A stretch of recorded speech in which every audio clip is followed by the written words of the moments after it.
Hello बच्चों, चलिए प्रश्न को पढ़ते हैं और समझते हैं। एक टीवी को या तो 24,000 नगद देकर या 8,000 नगद और 2800 की 6 मासिक किस्तों के भुगतान में भुगतान करके खरीदा जा सकता है। एक टीवी खरीदने के लिए अली बाजार जाता है और इसके पास 8,000 रुपये हैं। इस समय उसके पास दो विकल्प हैं। एक विकल्प यह है कि वह किस्त योजना के अंतर्गत टीवी खरीदे और दूसरा विकल्प यह है कि किसी वित्तीय सोसाइटी से ऋण लेकर नगद भुगतान करके टीवी खरीदे। सोसाइटी 18% की वार्षिक साधारण ब्याज की दर से ब्याज लगाती है। अली के लिए कौन सा विकल्प उत्तम होगा, यह हमें बताना है। तो हम यहाँ पर सबसे पहले मुख्य अवधारणा लिखेंगे जिसकी सहायता से प्रश्न को हल किया जाएगा। तो प्रश्न के लिए मुख्य अवधारणा जिसकी सहायता से इस प्रश्न को हल किया जाएगा। मुख्य अवधारणा में हम यहाँ पर देखिए साधारण ब्याज की बात है, तो साधारण ब्याज का सूत्र हमें याद होना चाहिए। मैं लिख देता हूँ, साधारण ब्याज बराबर साधारण साधारण ब्याज साधारण ब्याज। ठीक है, साधारण ब्याज का सूत्र लिखेंगे हम यहाँ पर क्योंकि इसी का उपयोग यहाँ पर किया जाएगा। तो साधारण ब्याज बराबर क्या होता है? बराबर होता है मूलधन गुणा, ठीक है, मूलधन मूलधन के बाद होता है दर, मूलधन गुणा दर गुणा समय। ठीक है, और पूरे के बटे में कितना आता है? पूरे के बटे में आ जाएगा 100। तो ये होगा साधारण ब्याज का सूत्र, मूलधन गुणा दर गुणा समय बटा 100। ठीक है, आगे देखते हैं। अब हम क्या करेंगे कि सबसे पहले पहली स्थिति पर विचार करेंगे। किसके लिए क्या कहा गया हमसे? कि उसके लिए एक विकल्प ये है कि वह किस्त योजना के अंतर्गत टीवी खरीदे। तो पहले विकल्प की बात करते हैं। तो हम यहाँ पर लिख देते हैं पहले या प्रथम विकल्प। प्रथम विकल्प। तो प्रथम विकल्प में बात करें तो सबसे पहले देखिए उसके पास कितने पैसे हैं, पहले देख लेते हैं। नगद उसके पास क्या है? 8,000 रुपये तो है। तो अली के पास जो पैसे हैं वो कितने हैं? 8,000 रुपये हैं। तो यहाँ पर लिख लेते हैं अली के पास पैसे कितने हैं? 8,000 रुपये। तो ये तो अली के पास है। ठीक है, या फिर पैसे की जगह आप यहाँ लिख सकते हो अली के पास राशि।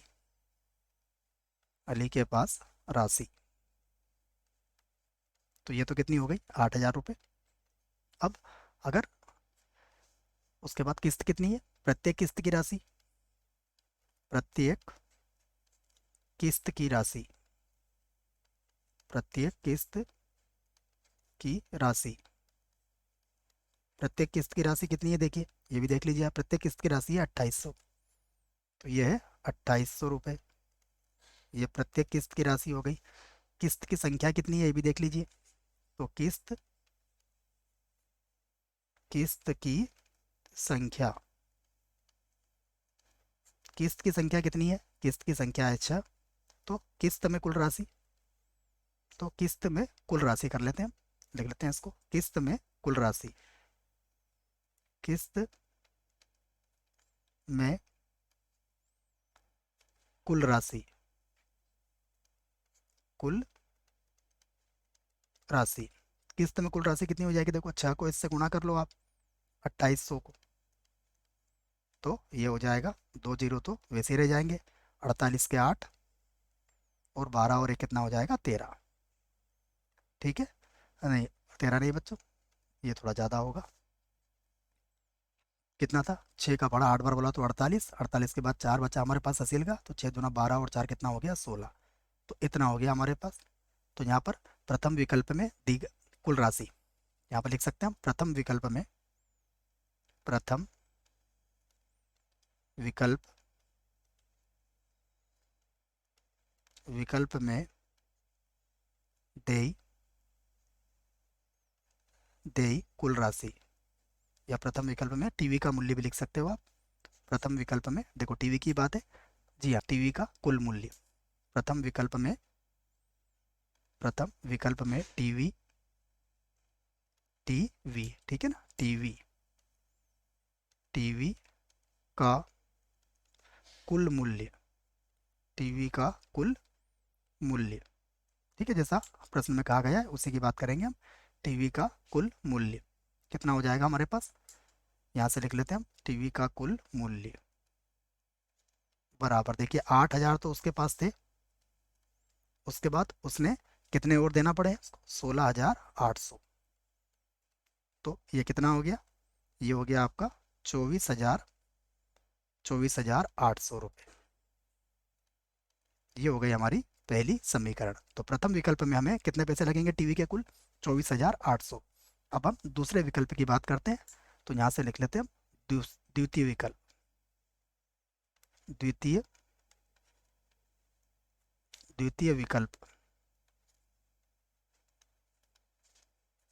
द्वितीय विकल्प में देखिए, अगर द्वितीय विकल्प की बात करें तो इसमें हमसे क्या कहा गया है, सबसे पहले 18% वार्षिक साधारण ब्याज है।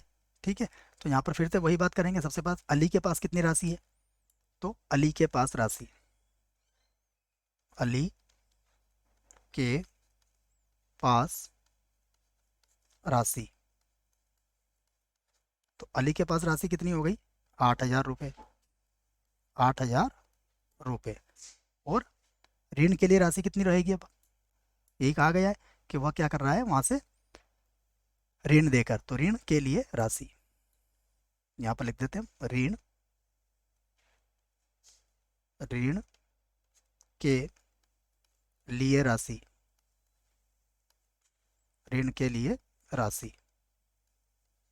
देखिए 24,000 का टीवी है, 8,000 उसके पास है, कितना हो जाएगा, 16,000 रुपये।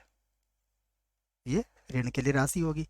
तो अब हम क्या करेंगे, इसका साधारण ब्याज निकाल लेंगे, कितने महीने का, 6 महीने का।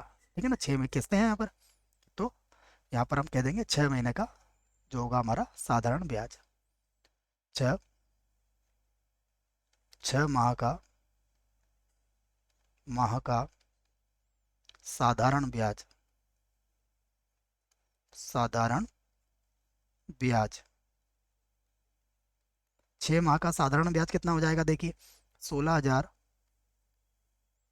16,000 गुणा, उसके बाद दर कितनी है, 18%, और समय कितना है, 1/2, आधा वर्ष है, और बटे में कितना आ जाएगा, बटे में आ जाएगा 100। तो ये 0 से 0 काट दीजिए, और 2 के पहाड़े से ये कितनी बार कट जाएगा, 9 बार। 16 का पहाड़ा 9 बार बोलेंगे तो कितना हो जाएगा, 144 हो जाएगा, और एक जीरो और बढ़ जाएगी। तो ये हमारे पास कितना हो गया, साधारण 6 माह का साधारण ब्याज हो गया। तो अब हम कह सकते हैं कि जैसा हमने यहाँ पर कहा था, यहाँ पर क्या कहा था, प्रथम विकल्प में टीवी का कुल मूल्य, तो यहाँ पर लिख देंगे हम द्वितीय विकल्प में, द्वितीय द्वितीय विकल्प में द्वितीय विकल्प में मैं टीवी टीवी का मूल्य, या टीवी का कुल मूल्य, कुल मूल्य कितना हो जाएगा, देखिए इसमें 8,000 तो हमारे पास थे, उसके बाद 16,000, उसके बाद ब्याज कितना आया, 1,440 रुपये। तो अब अगर आप देखें तो ये तो 25,000, ये हो जाएगा 25,440।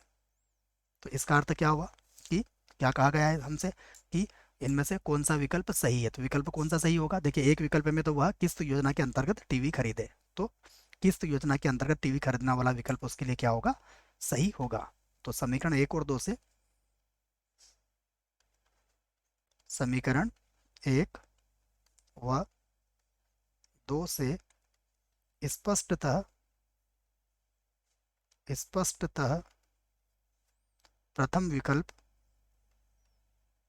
प्रथम विकल्प प्रथम विकल्प क्या होगा, ऐसा पूछा गया वैसे जवाब दे देंगे, प्रथम विकल्प अधिक उत्तम होगा, प्रथम विकल्प अधिक उत्तम होगा, अधिक उत्तम अधिक उत्तम होगा। ये हमने प्रश्न का उत्तर दे दिया है बच्चों, यहाँ पर चाहो तो इसको रुपए लिख सकते हो आप। ठीक है। आशा करता हूँ बच्चों प्रश्न का उत्तर समझ में आया होगा। धन्यवाद।